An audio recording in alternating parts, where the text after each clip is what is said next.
자, 여러분 안녕하십니까? 우려했던 일이 현실로 수치로 나타나고 있습니다. 한동훈 제명 이후에 중도층이 국민의힘을 떠나고 있습니다.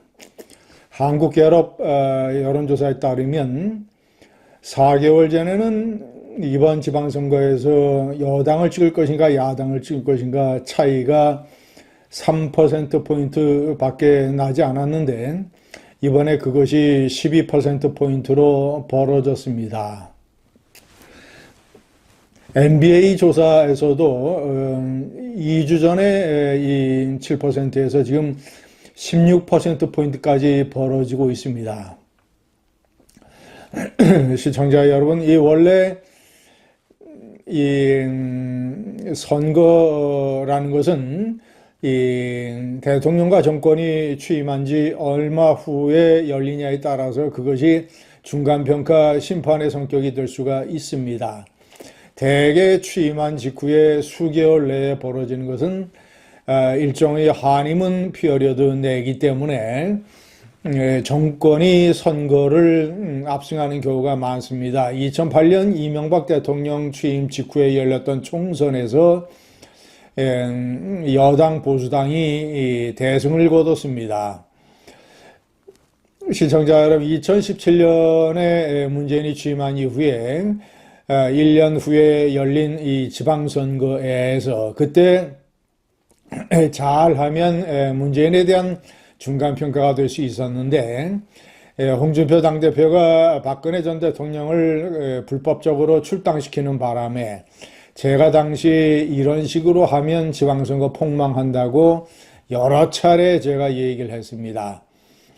아니나 다를까 전통 보수 지지층이 투표를 포기하거나 이 반대로 돌아서서 지방선거에서 이 대구 경북 빼놓고 전부 다 내주는 선거사상 최악의 참패를 기록을 했습니다.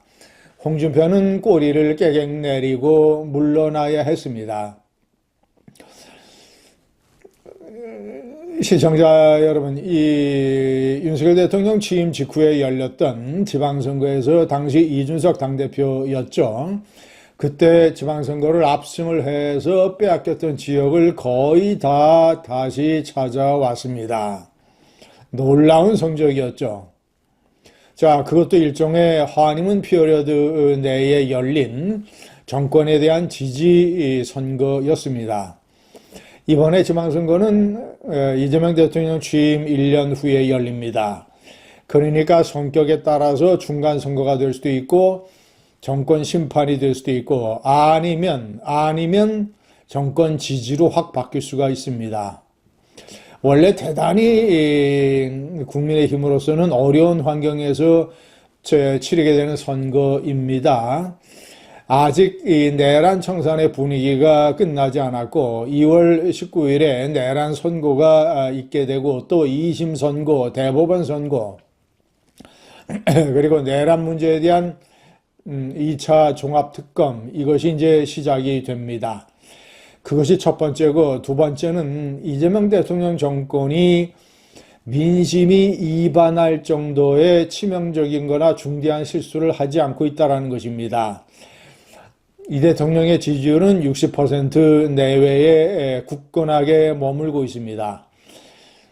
사법부에 대한 이 독재적인 훼손, 공격, 이런 것들, 의회 독재, 이런 것들의 이 명백한 어떤 민주주의를 위협을 하는 이재명 독재의 여러 가지 전횡이 나타나고 있지만 그것이 유권자들에게 치명적인 실수로 받아들여지지 않고 있습니다.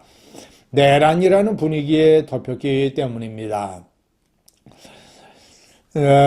시청자 여러분, 그리고 이재명 정권의 핵심 인사들의 대규모 부정부패라든가 이런 것들도 아직 나타나지 않고 있습니다. 강선우, 김경, 김병기 이런 것들은 그저 개인적인 일탈로 치부되는 잔잔한 사건들입니다. 선거나 정권 지지율에 전혀 영향을 주지 않고 있습니다. 자, 세 번째는 코스피가 5천을 넘어서 다소 등락을 거듭하고 있습니다만은 오천 시대가 명백하게 열렸습니다. 사람들의 관심은 선거나 정권 심판이나 이런 것보다는 주가에 많이 몰려 있습니다. 이재명 대통령은 부동산을 때리는 이런 파퓰리스트적인 정책과 언행과 SNS 공세를 연일 이어가고 있습니다. 이런 것들도 상당 부분 유권자들에게 어필하는 것이 현실입니다. 네 번째, 민주당은 조국과 합당을 하고 진행하고 있습니다. 우여곡절이 있지만 어쨌거나 합당을 하거나 아니면 선거에서 대규모 선거 연합이 이루어질 가능성이 높습니다.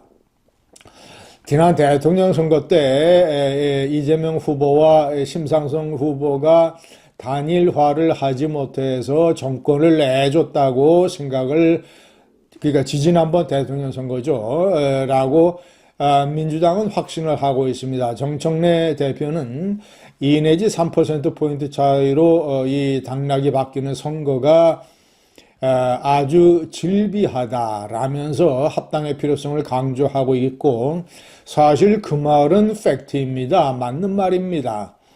지방선거 이 조국신당의 3% 지지율이 민주당으로서는 굉장히 필요한 것입니다. 이미 지방선거에서 리드를 하고 있지만 완전히 부산, 경남, 예를 들어서 대구시장, 그리고 충청, 강원 이런 데까지도 탈환을 하려면 조국당의 3%포인트가 대단히 필요한 것이 민주당의 현실인 것입니다. 자, 시청자 여러분, 이런 네 가지 악조건이 있는 상황에서 선거를 치르는데 한 표라도 더 보수를 단합시켜서 그리고 중도층을 끌어들여서 싸워도 패배가 명약관화한 현실인데, 장동혁 대표는 아예 거꾸로 가는 악수를 뒀습니다. 한동훈 대표를 제명을 했습니다. 시청자 여러분, 이 장동혁에 대한 긍정과 부정의 평가는 긍정 27, 부정 56, 거의 부정이 따블이 됩니다. 전체적인 국민의 민심은 장동혁에 대해서 대단히 부정적이고, 한동훈 제명에 대해서 전체적인 국민들은 적어도 동률로 반대가 많은 것입니다. 시청자 여러분, 한동훈 제명에 훅폭풍이 몰아닥치고 있습니다. 이런 식으로 특별한 변화가 없이 간다면 지방선거 폭망할 것이고, 장동혁 대표 체제 무너질 것이고, 새로 들어온 비대위원장이 현타를 느껴서 한동훈 전 대표를 다시 복당시키는 일을 해야 한다고 저는 생각을 합니다. 감사합니다.